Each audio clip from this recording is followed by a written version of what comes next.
tidak ada rumusan matematisnya. Ya, kalau dalam dunia eksak kan enak ya, hitungan 2 tambah 2 4, 4 tambah 4 8, enak Pak, hitungannya enak. Tapi begitu masuk ke ranah kepribadian manusia, itu rumusan tuh buyar semua. Gitu kan ya, contoh ya. Contoh kalau kita bicara tentang tadi ya, ada orang yang kenapa kok walaupun sudah diajak ngomong, kita ajak ngobrol, tapi kok nggak berubah ya. Dan selalu ngomongnya soal saya dapat apa. Nah, mungkin nih ya, kita harus deteksinya pelan-pelan. Nanti kan kita proses trainingnya panjang ya, nanti akan menemukan tuh masukan-masukan dari para trainer. Oh ini mungkin ya. Kalau kita sejak awal ya, kita sebagai leader sudah mengajar secara tidak sengaja pada bawahan itu hitung-hitungan, mereka juga hitung-hitungan, gitu ya. Kenapa kok Pak? Saya kan nggak minta mereka hitung-hitungan, tapi kita secara tidak sadar, gitu ya sebenarnya, kita melatih mereka juga hitung-hitungan, gitu ya. Contoh, kalau kita kan kadang-kadang kalau orang misalnya bicara tentang apresiasi, kata apresiasi udah salah kaprah loh dalam dunia industri, banyak industri. Apresiasi itu bicara tentang nilai uang. Berapa uang yang saya dapat kalau saya mengerjakan ini?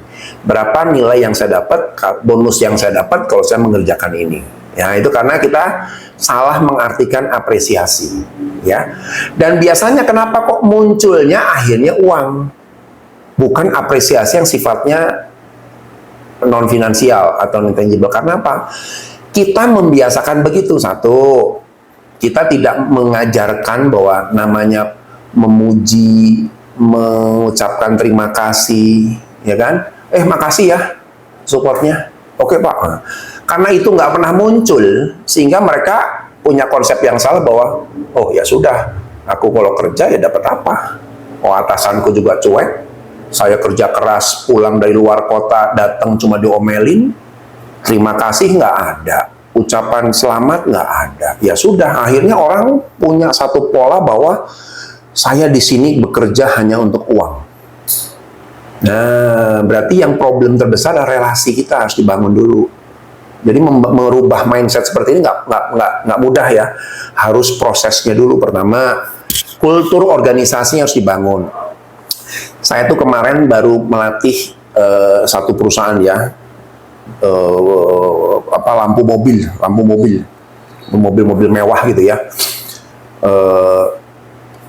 Ketika di training saya nanya, di sini terbiasa nggak sih kalau kita misalnya sebagai pimpinan masuk kantor, selamat pagi semuanya, sehat semua ya. Nanti ada anak buah yang melakukan sesuatu dengan baik. Makasih ya supportnya. Oh luar biasa nih. Di meeting briefing juga bilang makasih, apresiasi, kasih pujian. Pak, seumur hidup kami kerja tidak ada Pak yang begitu-begitu. Kita hanya dituntut untuk kerja. Kalau ngomel sering, muji jarang. Nah inilah saya bilang, ini kunci permasalahan kita karena kita membangun relasinya nggak sehat. Sehingga orang stuck. Rekognisi mereka dapat apa? Ya sudah. Apresiasi gua dapat uang nggak? Kalau nggak ya sorry aja. Semua hitung-hitungan akhirnya, takar-takaran. Ya. Yuk kita bangun dulu. Ya. Kultur budayanya dibangun dulu. Oh, kita harus mengapresiasi orang yang bagus, tapi juga kita harus menegur orang yang salah. Ya. Sehingga mereka tahu tuh namanya apresiasi itu selalu tidak selalu dalam bentuk finansial aspek, gitu kira-kira seperti itu Pak. Nah itu budaya yang harus. Yang kedua sistem, ya hati-hati. Saya dulu pernah nangani satu kasus yang menarik nih. Ini bicara apresiasi gitu ya. Jadi ada manajer yang ngotot bilang Pak, bawahan saya, oh ini kelihatannya butuh naik gaji nih. Masa? Iya Pak, dia nggak semangat, kurang motivasi. Kalau naik gaji saya yakin pasti naik. Saya udah ngomong sama orangnya. Yakin? Kok saya nggak yakin ya? Wah, dia ngotot pokoknya gimana caranya anak buahnya gajinya harus naik. Lalu ya udah saya panggil dulu anaknya ya. Saya panggil, saya omong pelan-pelan dan lain sebagainya. Ternyata dia bukan itu, tapi atasannya karena ngotot ya sudah saya ajukan ke direksi di ACC. ACC naik gaji. 3 bulan kemudian manajer itu datang lagi ke saya, Pak Andre, bener ya? Sama aja kerjanya. Nah kan saya bilang, kan udah bilang Lalu saya tanya ke anaknya, Pak, saya tuh bukan soal gaji, Pak. Saya itu kan masuk hari Sabtu. Sabtu itu saya masih harus ngurus anak, istri saya kerja, anak saya kecil, nggak ada yang jaga. Saya hanya minta, bisa nggak hari Sabtu, sampai anak saya besar, saya tidak lembur dulu.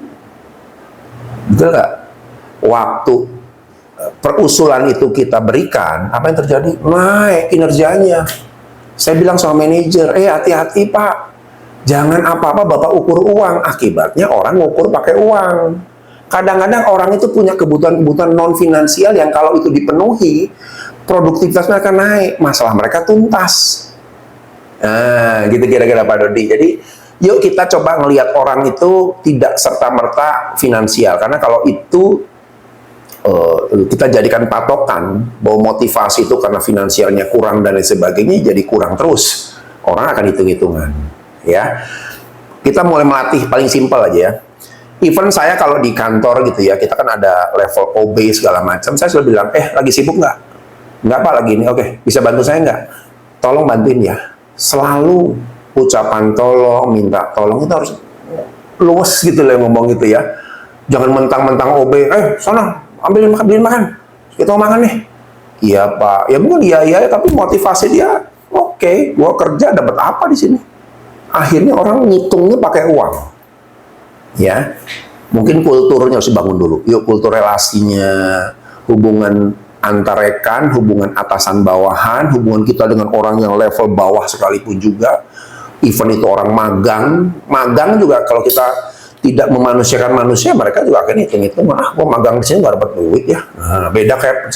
Tapi kalau mereka udah seneng ya, di sini atasannya baik, saya selalu dikasih support, motivasi, diajarin.